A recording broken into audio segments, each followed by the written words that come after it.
آمنت بالله صدق الله العظيم وبلغنا رسوله النبي الأمين الكريم ونحن على ذلك لمن الشاهدين والشاكرين والحمد لله رب العالمين. بندے پروردگار امت احمد نبی دوست دار چار یارم تابع اولاد علی مذہب حنفیہ دارم ملت حضرت خلیل خاک پائے غوث اعظم زیر سایہ الولی. حضرات گرامی، قابل احترام بزرگوں، قابل قدر نوجوان ساتھیوں، آج 17 رمضان المبارک ہے. اہل اسلام کے نزدیک یہ تاریخ بڑی اہمیت والی تاریخ رہی ہے.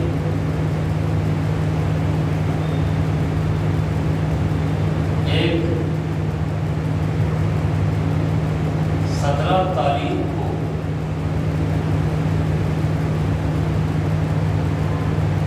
ایک ایسا واقعہ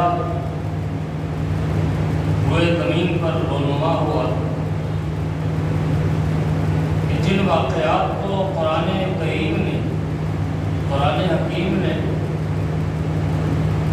اپنے اوراق میں محفوظ رکھا ہے، انہی واقعات میں سے ایک یہ واقعہ ہے غزوہ بدر، جنگ بدر. مورخین غزوہ بدر الکبریٰ، غزوہ بدر العظمیٰ اس کو کہتے ہیں، لیکن لافانی اور لاسانی کلام الہی میں اللہ تعالیٰ نے اس کو یوم الفرقان کا نام دیا.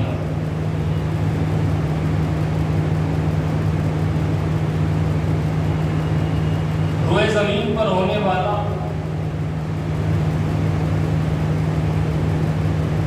حق و باطل کے درمیان تاریخ ساز اور فیصلہ کن معرکہ، جس کے بعد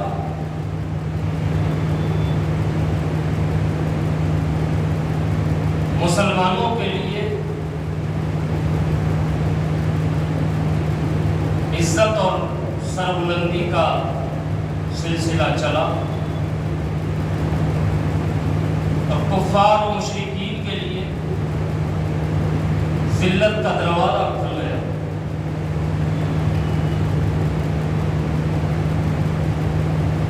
اس کے بعد سے 1400 سال کا جو عرصہ گزرا ہے، اللہ تعالیٰ نے مسلمانوں کو جتنی فتوحات عطا فرمائی ہیں، جتنی کامیابیاں، جتنی کامرانیاں مسلمانوں کو نصیب ہوئی ہیں، یہ اسی یوم الفرقان کے مرہون منت ہے. کیونکہ تاریخ کا ایک اہم باب ہے یوم الفرقان، اور اس دن لڑی جانے والی جنگ غزوہ بدر تو ساری دنیا کے لیے، بالخصوص مسلمانوں کے لیے ایک رہنمایانہ اصولوں کا مخزن اس کو آپ کہہ سکتے ہیں. اور یہی 17 تاریخ ہے جب جنگ بدر میدان بدر میں مسلمانوں کا قافلہ پہنچ گیا.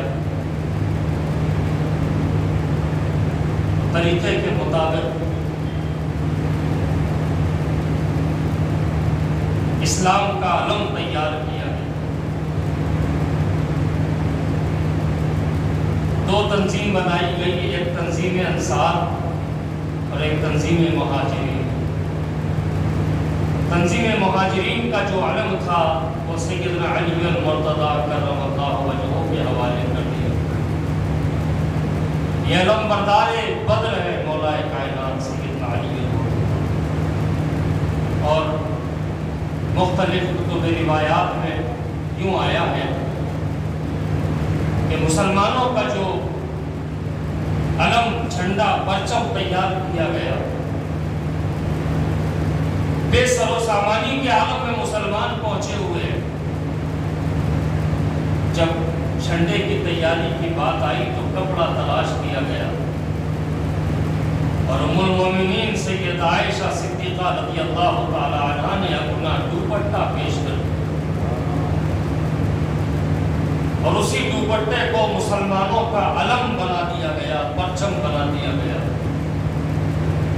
تو آج کی تاریخ جنگ بدر میں، میدان بدر میں مسلمانوں کے پرچم کی شکل میں جس ذات پاک کا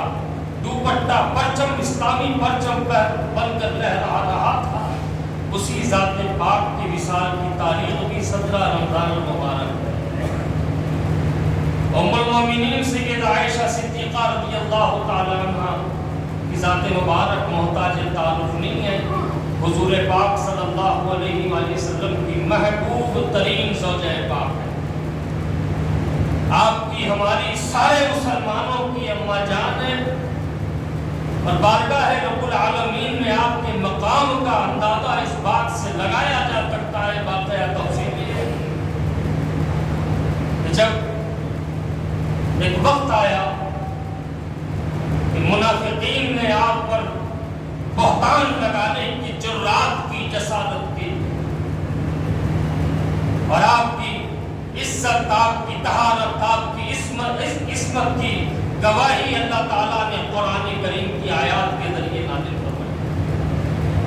جن کی پاکیزگی کی گواہی قرآنی آیات ہو، اس ذات گرامی کا مقام و مرتبہ کیا ہوگا۔ آج اس ذات گرامی کا یوم مثال بھی ہے۔ میں آپ حضرات سے خواہش کرتا ہوں، جیسا کہ ہمارا طریقہ ہے کہ جب کسی مخصوص خاص طور پہ افراد اہل بیت میں سے کسی کا یوم ہمارے جمعہ سے مل جاتا ہے،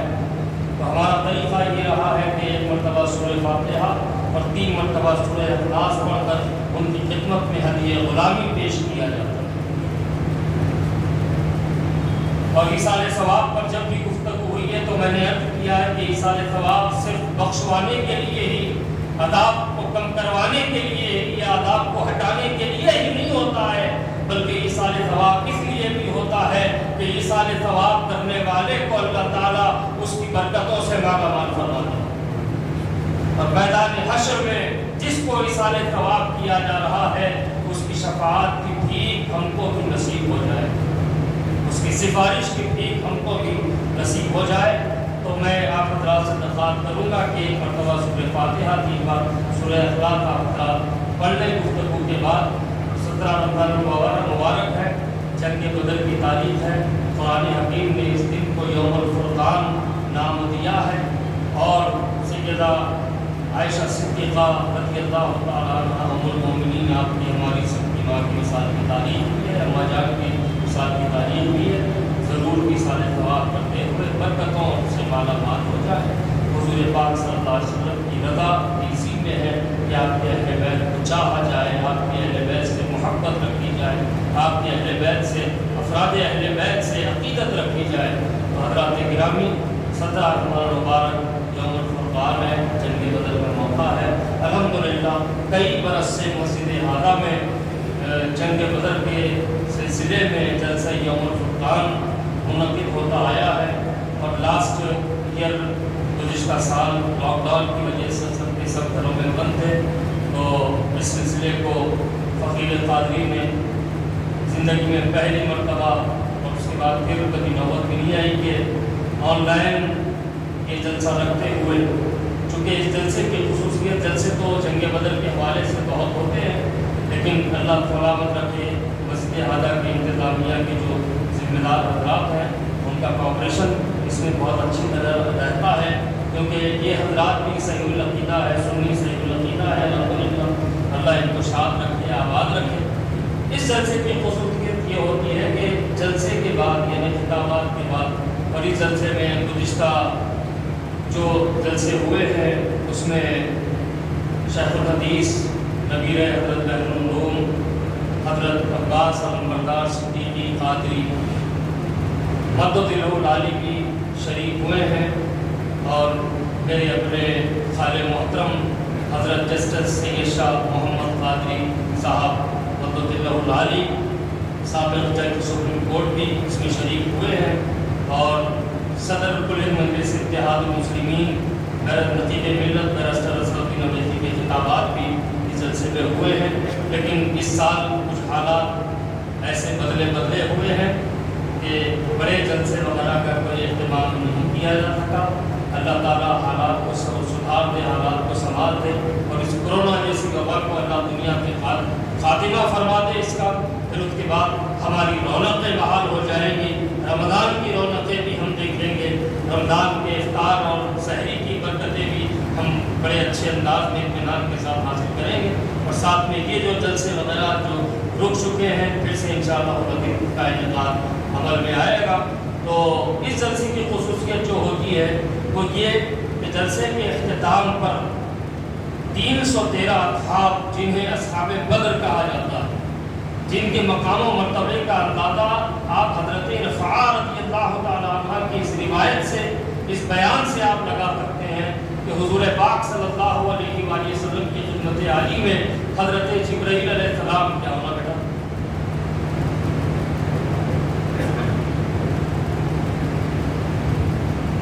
حضرت رفاعہ رضی اللہ تعالیٰ عنہ فرماتے ہیں کہ حضور پاک صلی اللہ علیہ وآلہ وسلم کی خدمت عالی میں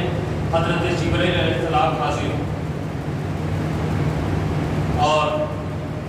عرض کرتے ہیں یا رسول اللہ کہ جو آپ کے صحابہ میں بدری صحابہ کس شمار میں آتے ہیں؟ تو حضور پاک صلی اللہ علیہ وآلہ وسلم نے ارشاد فرمایا کہ وہ جو بدری صحابہ ہیں جنگ بدر میں شامل ہوئے وہ تمام امت میں افضل ہے، تمام امت میں افضل ہے۔ حضرت جبرائیل علیہ السلام نے حضور پاک صلی اللہ علیہ وآلہ وسلم کی بارگاہ میں عرض کیا یا رسول اللہ، جنگ بدر میں جنگ کے لیے اللہ تعالیٰ نے جن فرشتوں کو اتارا تھا وہ بھی تمام فرشتوں میں فضیلت رکھتے ہیں۔ حضور پاک صلی اللہ علیہ وآلہ وسلم نے دعا فرمائی 313 اصحاب کے لیے۔ دعا کیا تھی؟ مولا تعالیٰ یہ کفار و مشرکین جو اپنے غرور اور تکبر کے ساتھ اور اپنی طاقت اور توانائی کے ساتھ یہ ارادہ کر کے آئے ہیں کہ تیرے نام لیواؤں کو ختم کر دیں گے، میرے مولا یہ مٹھی بھر مسلمان اگر اب ختم ہو گئے، ہلاک ہو گئے، تو پھر قیامت تک روئے زمین پر تیرے نام لیوا نہیں رہیں گے۔ حضور نے یہ دعا فرمائی اپنے رب سے، اور قرآن حکیم کی کئی آیات اس خصوص میں نازل ہوئی ہیں کہ اللہ تعالیٰ نے وعدہ فرمایا کہ محبوب فرشتوں کے ذریعے تمہاری مدد کی جائے گی۔ تو اللہ تعالیٰ نے جنگ بدر میں 313 اصحاب بدر کی مدد کے لیے کفار و مشرکین کے مقابلے میں پہلے 2000 فرشتے نازل فرمائے اترے، اور 2000 فرشتے اصحاب بدر کے ساتھ جنگ کرنے لگے۔ پھر 3000 فرشتے، ایک روایت میں آئے کہ 1000، پھر 2000 فرشتے، یعنی جملہ 5000 فرشتے 313 اصحاب بدر کے ہمراہ ہو کر کفار و مشرکین سے لڑ رہے ہیں۔ مولا کائنات سیدنا علی المرتضیٰ کرم اللہ وجہہ فرماتے ہیں کہ دوران جنگ میں ایک کنویں کے پاس پہنچا تو میں نے دیکھا کہ اچانک بڑی تیز آندھی چلی، مجھے سمجھ میں نہیں آیا کہ معاملہ کیا ہے۔ پھر آندھی رک گئی، پھر تھوڑی دیر کے بعد پھر سے تیز آندھی چلی۔ میں بڑا حیران ہو گیا کہ اس قدر تیز آندھی میں نے اس سے پہلے تو کبھی نہیں دیکھی۔ میں حضور کے قریب آیا صلی اللہ علیہ وسلم، عرض کہ یا رسول اللہ یہ تیز ہوائیں چلنے کا مجھے مطلب سمجھ میں نہیں آیا۔ حضور پاک صلی اللہ علیہ وسلم مسکرائے اور فرمایا علی، اللہ تعالیٰ نے مسلمانوں کی مدد کے لیے فرشتے اتارے ہیں۔ پہلے جو آندھی آپ نے محسوس کی وہ جبرائیل آئے تھے فرشتوں کے ساتھ، اور دوسری بار جو آندھی آپ نے دیکھی ہے وہ میکائیل آئے تھے فرشتوں کے ساتھ۔ تو حضرت جبرائیل علیہ السلام نے عرض کیا یا رسول اللہ، جس طرح سارے صحابہ پر بدری صحابہ فضیلت رکھتے ہیں، اسی طرح تمام فرشتوں پر وہ فرشتے فضیلت رکھتے ہیں، عظمت رکھتے ہیں، مقام رکھتے ہیں جو جنگ بدر میں اتارے گئے تھے، میدان بدر میں جنہوں نے مسلمانوں کے ساتھ ہو کر لڑا تھا۔ تو اس جلسے کی جو خصوصیت ہوتی ہے وہ یہ کہ جلسے کے اختتام کے بعد ان 313 اصحاب کے نام پڑھے جاتے ہیں۔ یہ کوئی معمولی لوگ نہیں ہیں، چھوٹے لوگ نہیں ہیں، یہ بڑی عظمت والے لوگ ہیں، یہ بڑے مقام اور بڑے مرتبے والے لوگ ہیں۔ بہت سی روایات ان کی فضائل میں ان کی عظمتوں کے بیان میں آئی ہیں۔ تو ان 313 اصحاب کے نام پڑھے جاتے ہیں، اور پھر ہر نام کے ساتھ جو سامعین ہیں وہ ہر نام کے ساتھ آمین کہتے ہیں۔ جب 313 اصحاب کے نام لے لیے جاتے ہیں تو پھر ان کے وسیلے سے اللہ تعالیٰ کی بارگاہ میں دعا کی جاتی ہے۔ یہ دعا کرنا کوئی نیا کام نہیں ہے، بلکہ 1400 سال کی تاریخ میں جب جب مسلمانوں پر کوئی مصیبت آئی ہے یا آفت آئی ہے یا کوئی تکلیف میں مبتلا ہوئے یا کوئی بیماری آئی ہے یا کوئی وبا آئی ہے، ان اسماء کا ورد کیا گیا اور ان اسماء کے برکتوں وسیلے سے دعا کی گئی، اور اس دعا کی قبولیت کے آثار کے بعد آثار اس طرح ہوئے، ظاہر ہوئے کہ بیماریاں ختم ہو گئی، مصیبتیں ختم ہو گئی۔ یہ 1400 سال کا طریقہ، اکثر مشائخ طریقت بھی اپنے مریدین کو، اپنے معتقدین کو جب وہ اپنے مصیبت زدہ حالات بیان کرتے تو اکثر مشائخ طریقت ان کو یہ نصیحت کرتے کہ جاؤ اور اسماء اصحاب بدر کے ورد کا اہتمام کرو تاکہ تمہاری یہ مصیبت ختم ہو جائے، تاکہ تمہاری یہ آفت ختم ہو جائے، تاکہ تمہاری یہ پریشانی ختم ہو جائے۔ تو حضرات گرامی، 1400 سال سے مسلمان ان ناموں کے فیض سے مستفید ہوتے آئے ہیں، اور آج چونکہ حالات آپ کے ہمارے سامنے ہیں، ساری دنیا پریشان ہے، بالخصوص ہمارا ملک، ہمارے ملک کے ہمارے علاقے کن حالات سے، اس میں رہنے والے افراد کن حالات سے دوچار ہیں، یہ آپ سے ہم سے چھپی ہوئی بات نہیں ہے۔ عزیزان گرامی، ہر کوئی اس معاملے کو لے کر بڑا پریشان ہے، ہر کوئی حیران ہے۔ کسی کے عزیز ترین لوگ بھی اس وبا کے ذریعے دنیا سے پردہ کر گئے، کئی بیمار ہیں اور کئی شفایاب ہو کر بڑی مشقتوں کے ساتھ، مصیبتوں کے ساتھ اپنے گھروں کو پہنچے، اور ہر آدمی سہما ہوا ہے کہ کب یہ اس بلا کا، اس وبا کا شکار ہو جائے۔ تو ان حالات میں ہر طرح کی دعائیں ہم کر رہے ہیں، کیونکہ ہم مسلمان ہیں، ہم مومن ہیں، ہمارا سب سے بڑا ہتھیار جو ہے وہ دعا ہے۔ دعائیں تو ہم کر رہے ہیں، اللہ تعالیٰ ان دعاؤں کو قبول فرمائے۔ ہمارا کام دعائیں کرنا ہے، اللہ تعالیٰ ان دعاؤں کو قبول فرمائے، اپنے حبیب کے صدقے اٹھائے۔ حضرات گرامی، آج مسجد اعلیٰ میں اس طرح گزشتہ کی طرح کسی جلسے کا اہتمام تو نہیں کیا گیا، لیکن اسماء اصحاب بدر کے، اہل بدر کے ورد کا اہتمام کیا گیا ہے۔ انشاءاللہ العزیز میری مختصر سی گفتگو کے بعد سنت ادا ہوگی، پھر خطبہ ہوگا، نماز ہوگی، نماز کے بعد سنت ادا ہوں گے، سنتوں کے بعد جو اہل سنت کا طریقہ ہے دعا ہوتی ہے، فاتحہ ہوتی ہے، دعا اور فاتحہ کو روک دیا جائے گا تھوڑی دیر کے لیے، اسماء اصحاب بدر کا ورد کیا جائے گا، اور ایک ایک نام کے ساتھ آپ حضرات آمین کہیں گے۔ اس کے بعد پھر دعا ہوگی، فاتحہ ہوگی، پھر بارگاہ رسالت پاک میں سلام ہوگا۔ احتیاط کے ساتھ اپنے چہروں پر ماسک لگائے ہوئے تشریف رکھیں اور اللہ تعالیٰ سے بھرپور امید رکھیں کہ ہماری دعائیں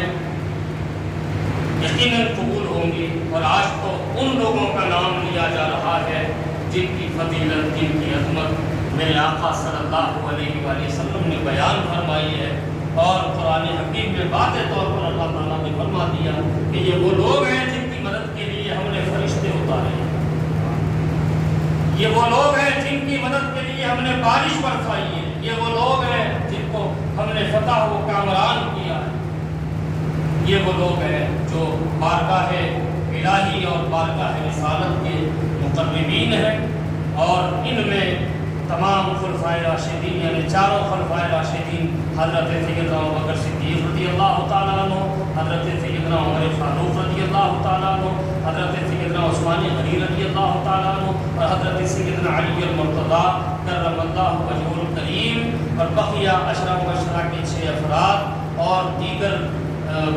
اکابر صحابہ ان میں اصحاب بدر میں شامل ہیں۔ اور ایک بات میں آپ حضرات کو بتاؤں کہ کچھ صحابہ ہیں جو کسی وجہ سے حضور پاک صلی اللہ علیہ وسلم نے ان کو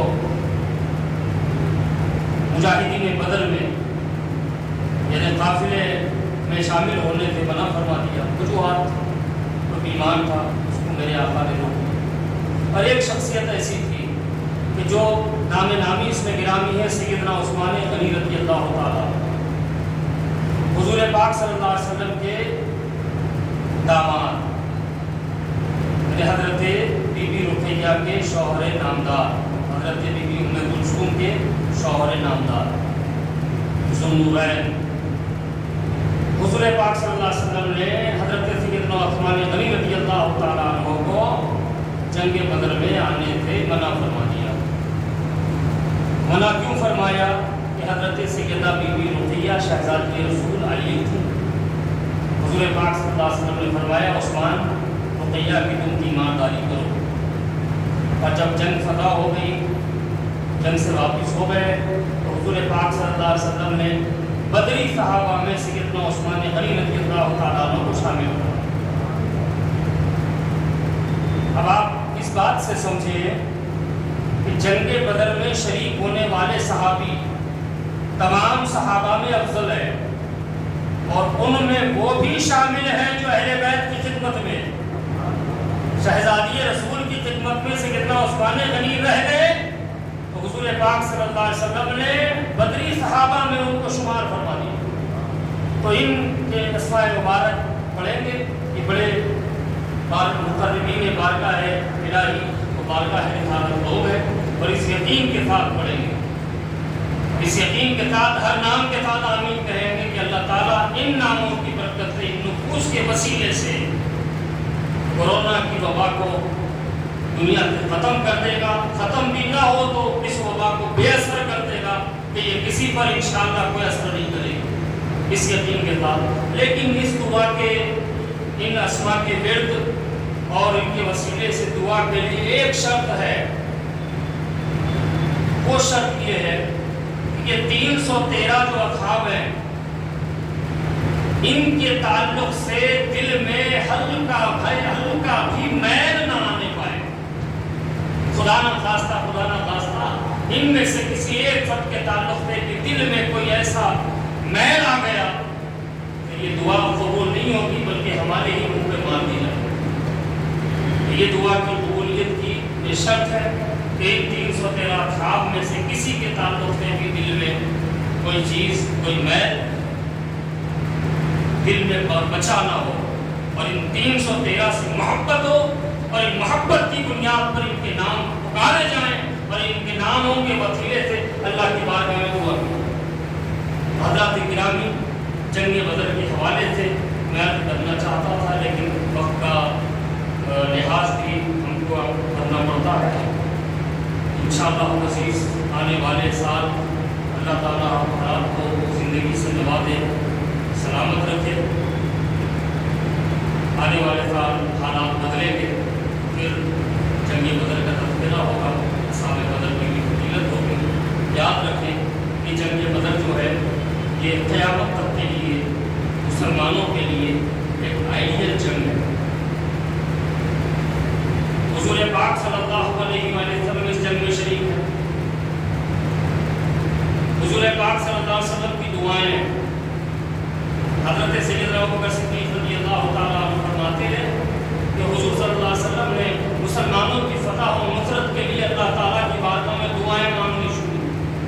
دعا کرتے کرتے کرتے اس انداز کے ایسے عقد میرے آقا پر نازل ہو گئی کہ آپ کی شان مبارک پر کمرے مبارک تھی وہ زمین کی طرف آ. حضرت سیدنا ابوبکر صدیق رضی اللہ تعالیٰ عنہ فوراً آگے بڑھے اور اس شال کو لے کر اس کملی مبارک کو لے کر حضور کے کندھے پہ رکھا اور آہستگی سے حضور کی بارگاہ میں عرض کیا یا رسول اللہ، اللہ تعالیٰ آپ کو تنہا نہیں چھوڑے گا. آپ ہمت رکھیں یا رسول اللہ، اللہ تعالیٰ آپ کو تنہا نہیں چھوڑے گا، یقیناً آپ کی مدد فرمائے گا اور آپ کی دعاؤں کی برکت سے مسلمانوں کی مدد فرمائے گا. ایسی دعائیں حضور صلی اللہ علیہ وسلم کی. اور پھر حضور پاک صلی اللہ علیہ وسلم نفس و نفیس اس جنگ میں شریک ہے. جنگ کی حکمت عملی واقعات، بہت سے واقعات.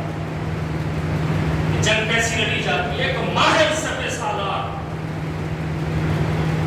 لیکن اللہ کی کائنات میں آپ سے بڑھ کر بھی کوئی جنگی حکمت عملی والا کوئی.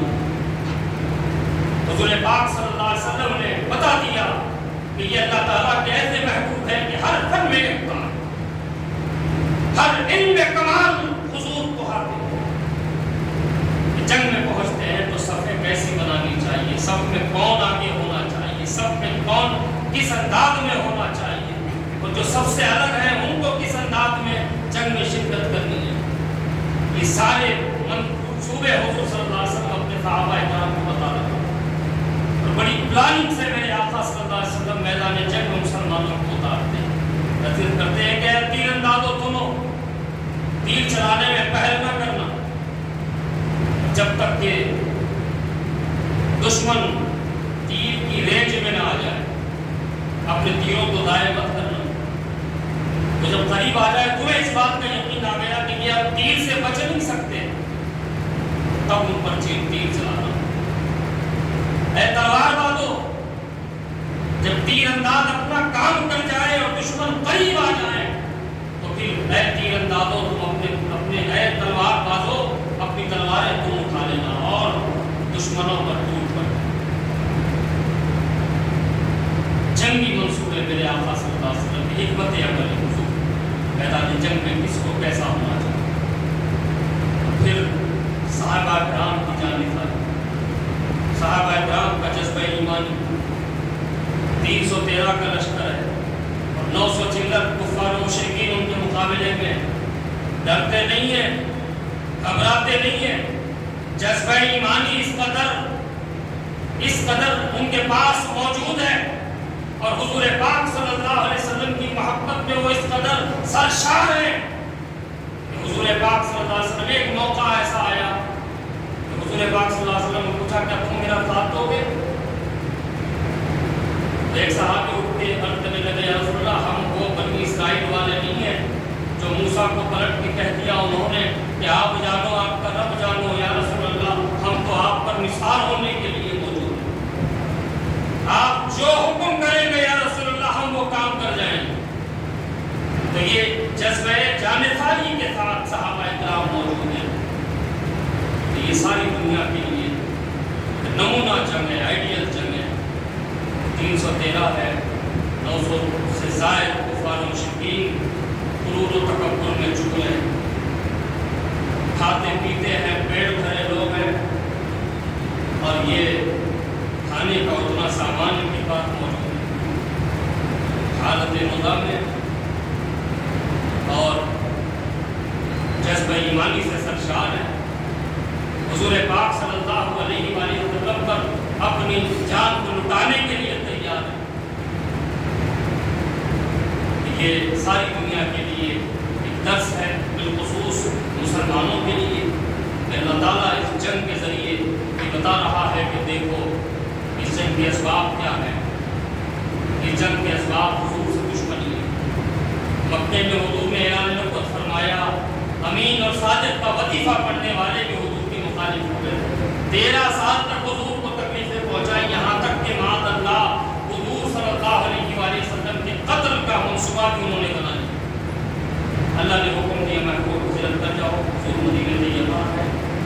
اب یہاں حضور محفوظ ہیں انصار کے جھرمٹ میں، اور مہاجرین کی ایک کے بعد ایک ہجرت کر کے آ رہے ہیں، حضور کے دامن غلامی سے لپٹے ہوئے لوگ ہیں، حضور کے اطراف گھیرا ہوتا جا رہا ہے۔ اس سے کفار مشرکین کو بڑی تکلیف، تو وہ تکلیف صرف یہ تھی کہ حضور صلی اللہ علیہ وآلہ وسلم محفوظ ہیں اور ان کی دعوت عام ہوتی جا رہی ہے۔ یہ اسباب ہوئے جنگ بدر کے حسد اور بغض اور کینہ اس جنگ کا اہم سبب رہا، اور پھر اللہ تعالیٰ جنگ کے میدان جنگ بدر کے ذریعے یہ بتا رہا ہے کہ دیکھو میدان میں آنے والے ایسے بھوکے ہیں، میدان میں آنے والے ہتھیاروں سے بے نیاز ہیں، 313 افراد ہیں، چند ایک کے پاس تلوار موجود ہے، 313 افراد ہیں، چند اونٹ موجود ہیں، 313 افراد ہیں، کمزور ہیں، ناتوان ہیں، اللہ تعالیٰ ان کی مدد فرما رہا ہے،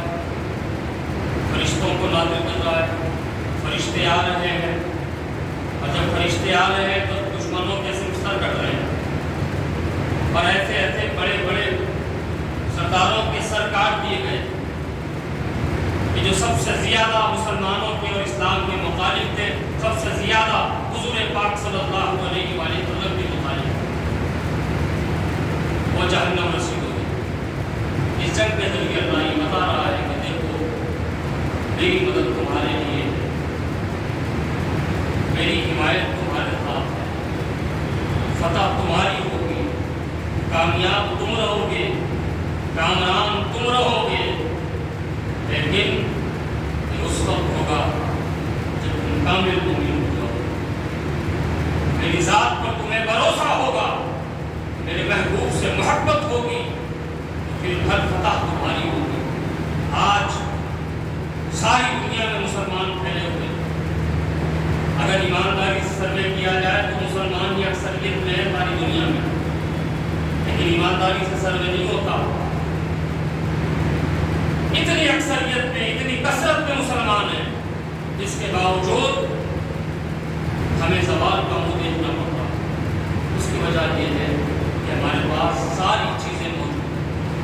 دولت ہمارے پاس ہے، ثروت ہمارے پاس، آج ایجوکیشن ہمارے پاس ہے، زمانے کی ترقی کے ساتھ ہم دوڑے چلے جا رہے ہیں، لیکن اگر کوئی چیز ہمارے پاس نہیں ہے تو یہی اصحاب بدر کا جذبہ ہمارے پاس ہے، ان کا جو اللہ کی ذات پر بھروسہ تھا، اس کا اشیر جذبہ بھی ہمارے پاس موجود ہے۔ آج بھی اگر ہم ان کی سچی غلامی اختیار کر لیں اور ان کی زندگیوں کو اپنی زندگی کے لیے مشعل راہ بنائیں اور اسی ڈگر پر چل پڑے، اسی راستے پر چل پڑے، تو وہ دن دور نہیں ہے کہ ساری دنیا میں کامیاب بھی ہم ہی ہوں گے، کامران بھی ہم ہی ہوں گے۔ عزیزان گرامی، اللہ تعالیٰ آپ پر ہم پر فضل فرمائے، اللہ تعالیٰ دنیا سے کورونا جیسی وبا کو بلا کو ختم فرمائے،